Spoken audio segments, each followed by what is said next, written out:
Hey, this is Danielle over at DIYDanielle.com, and today I'm going to tell you how to clean your dryer and dryer vents. So the first thing you want to do is you really want to take your lint trap out. You can actually soak this in some water. I would suck out any fluff and Kleenex that ends up on there. So you could soak it in some hot suppy water, let it dry, or rinse off and then let it dry for a little bit once you suction all this stuff off. And it just kind of cleans it off, make sure there's no like residue or oils on there.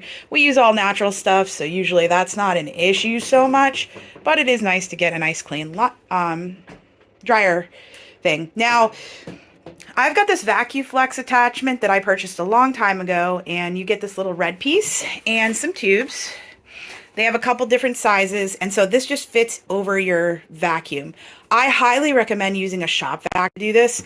I actually did this recently, so I didn't pull the shop vac out, but this is my regular vacuum.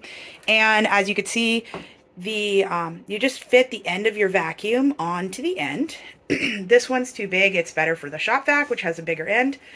And then you can kind of put this in there and let it suction out all of the lint. Now this only gets the stuff inside the dryer piece. You'll need to get your vent as well, but this is a good way to get started and just clean this area out, because I feel like you do end up with some lint that ends up in there no matter how good you are about cleaning your lint trap every time. I think you do get a little bit in there, so just go ahead and suction some of that out.